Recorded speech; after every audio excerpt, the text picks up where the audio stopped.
The house sat quiet on the edge of a neighborhood that had long since stopped paying attention. Curtains drawn, mail untouched, a life that, from the outside, looked ordinary in every way that matters to strangers. But the people who knew Nancy Guthrie really knew her, not just from a distance, had started to notice things, small things at first, the kind of details you file away somewhere in the back of your mind and don't mention out loud, because you're not sure what they mean.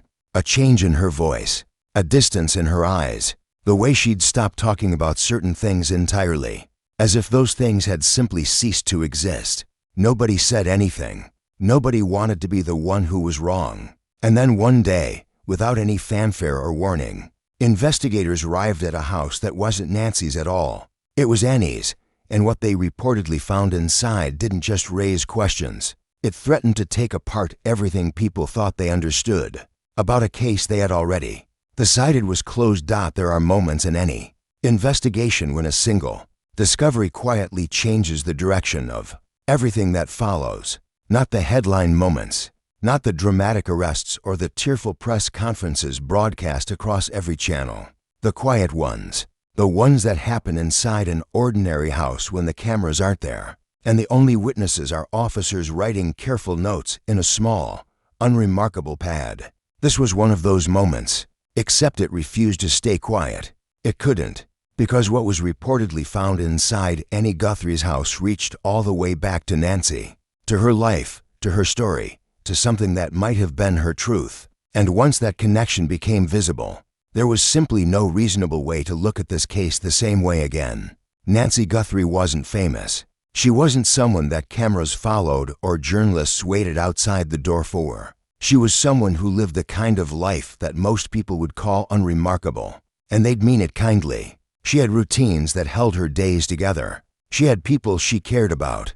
She had a version of herself that she showed to the world and, according to those who were genuinely close to her, a version she kept locked away where no one was meant to look. That's not unusual, of course. Most people carry something private, something that never makes it into dinner conversation or neighborhood small talk. But in Nancy's case, according to reports that would surface much later, the gap between who she appeared to be and who she actually was had grown far wider than anyone around her had ever suspected. Wider, perhaps, than even she had wanted to admit to herself. She grew up in a part of the country where people tend to stay, where roots go deep and the history between families stretches back through generations, where everyone knows your name and, in some cases, knows things about you that you'd quietly prefer they didn't. That kind of familiarity can wrap around you like comfort. It can also close around you like a wall. For Nancy, it may have been both at the very same time.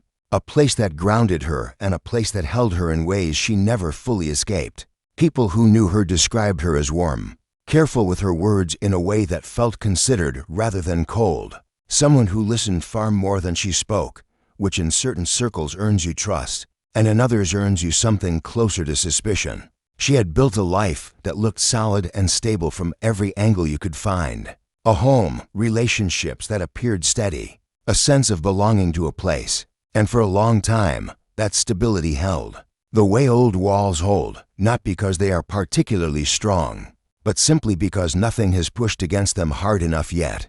Annie Guthrie was part of Nancy's world in a way that resisted clean description from the outside. Their relationship was layered, with shared history, with memory that went back further than most people around them realized, and with something that investigators would later describe, carefully, as complicated.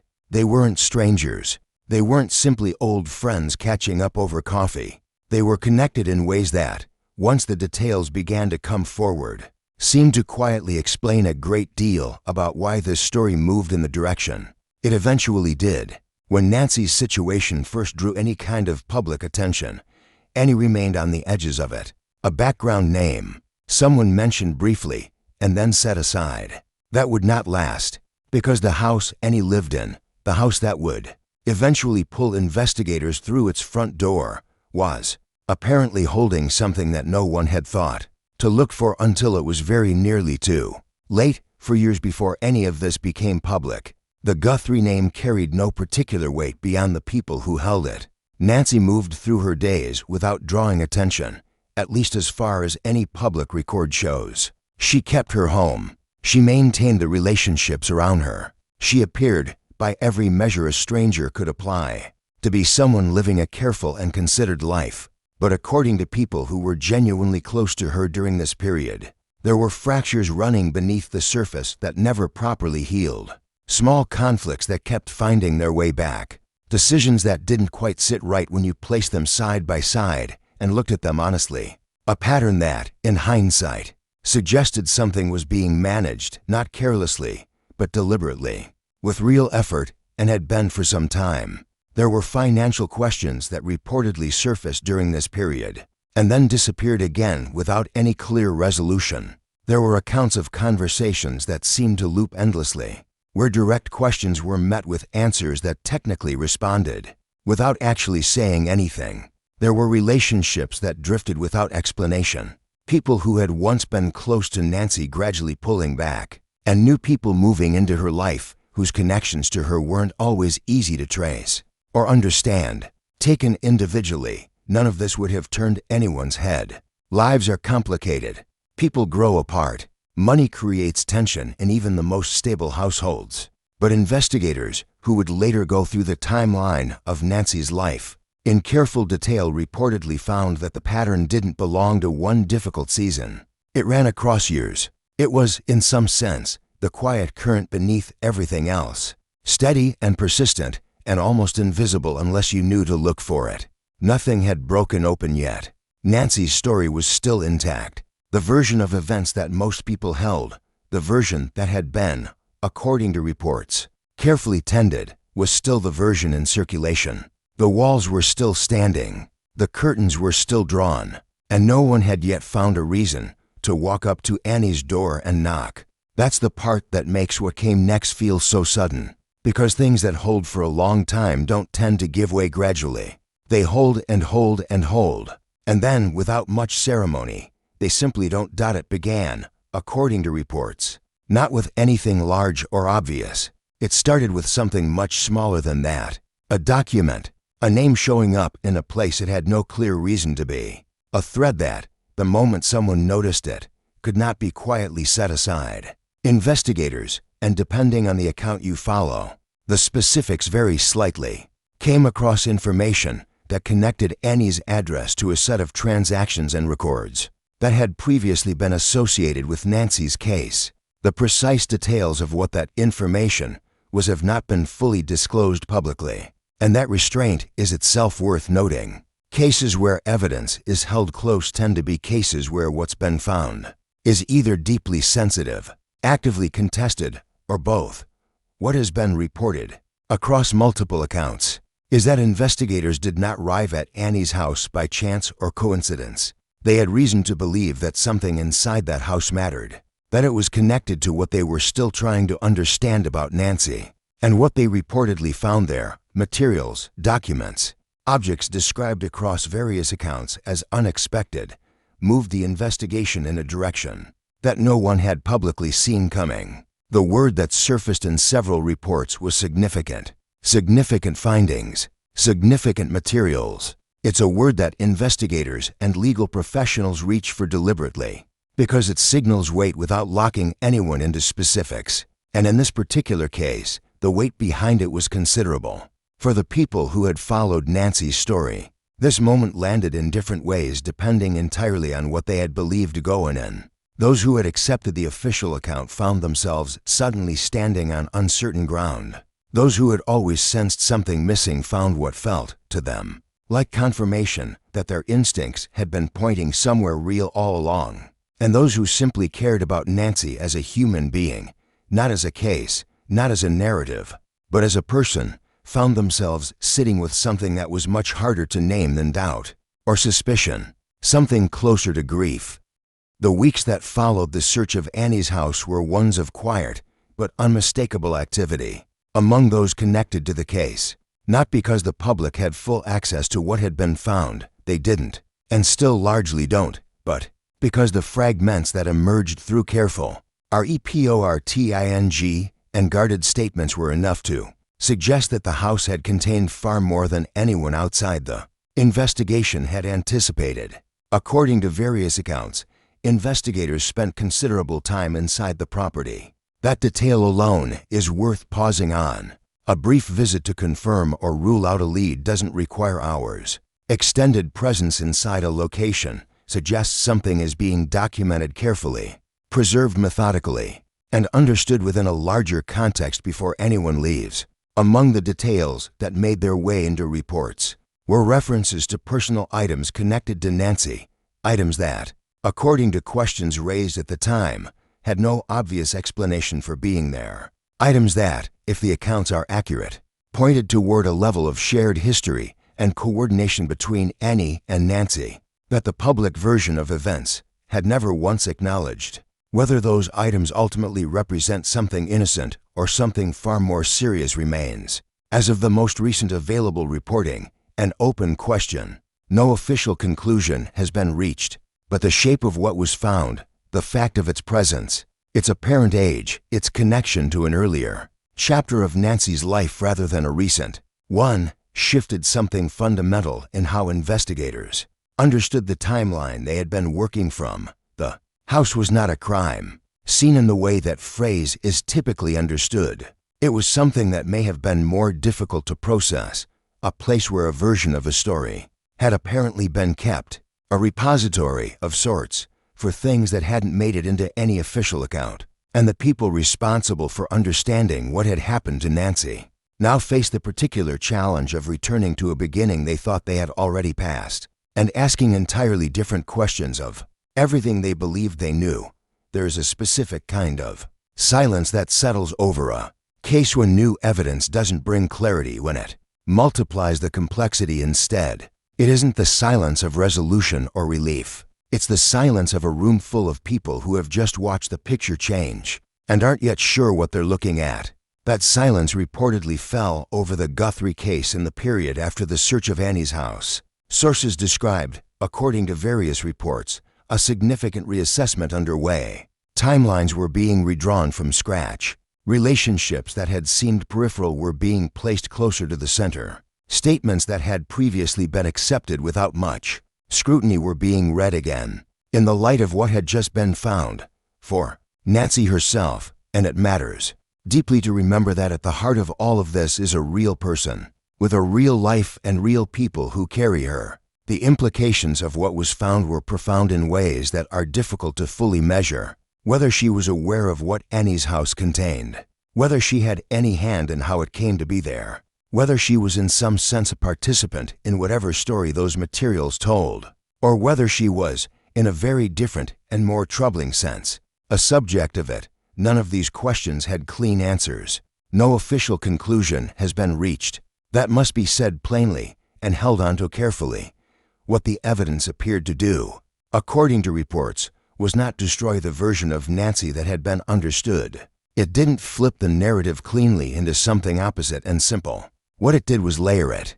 It added shadow and dimension and a kind of weight that made the simpler story feel, suddenly, like it had always been missing something important.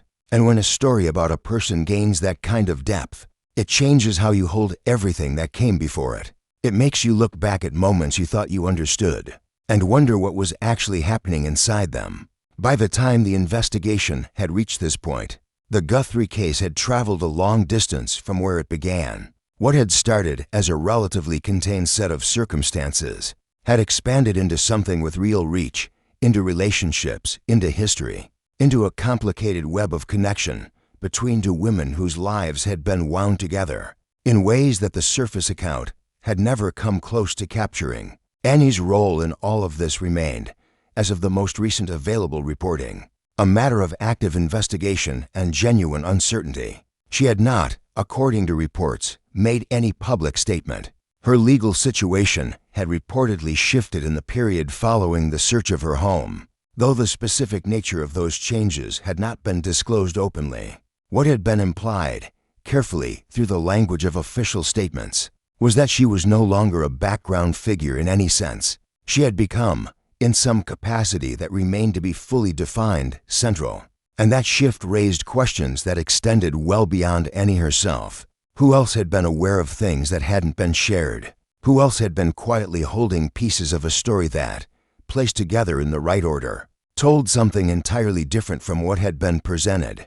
The search of that one house had done what thorough searches sometimes do. It hadn't just surfaced evidence, it had revealed the outline of something larger, something that had apparently been held in place, according to those close to the investigation, across a considerable stretch of time and across more than one person. For anyone trying to understand what had really happened to Nancy, whether that need came from personal connection, professional obligation, or simply the deeply human need to know the truth of a story that has gotten inside you, the complexity that had emerged was not a wall, it was a doorway, a recognition that whatever the truth turned out to be, it would not arrive simply. It would not compress into a single sentence or a tidy conclusion. It would require patience and careful attention, and the willingness to hold uncertainty without filling it prematurely with something that merely feels right. The curtains were beginning to lift, slowly and with no guarantee of what the light would finally show. But they were lifting, and what was beginning to appear wasn't a different story so much as the real one, the one that had apparently always been there, carrying its weight in silence, waiting for someone to finally look in the right place. There's something genuinely difficult about living inside a case like this one, not as an investigator or a journalist, but simply as someone paying attention. It doesn't offer the satisfaction of a clean ending. It doesn't give you a moment where you can exhale fully and set it down. It asks something harder, that you stay with the uncertainty, that you hold what is known alongside what isn't, and that you resist the pull toward conclusions that feel satisfying, but haven't been earned by the facts. The Nancy Guthrie story, as it stands now, is still moving.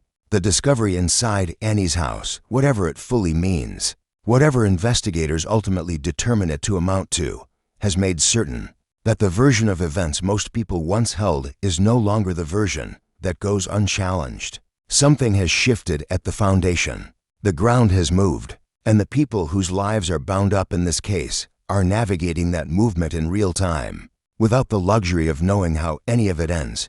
What tends to stay with you, sitting with a story like this, isn't the evidence itself or the procedural details of the investigation. It's the person at the center of it, Nancy, who lived a life that apparently contained far more than the people around her ever fully understood. Who is now being read about by strangers, examined by investigators, discussed in spaces she never imagined. There's a particular kind of exposure in that, having the private architecture of your life, disassembled piece by piece and held up to unfamiliar eyes. Whatever is ultimately found there, whatever it says about the choices she made or the circumstances she lived inside, it is still her life, her years, her truth. Whatever shape that truth turns out to hold. Any, too, deserves to be held in that same careful frame. Whatever her role in this story proves to be, and no official conclusion has been reached. She is not a device or a symbol or a twist in someone else's narrative. She lived in that house. She made choices that are now being taken apart by people who never knew her. That process deserves the same seriousness and restraint that we would want applied to anyone whose life we actually cared about.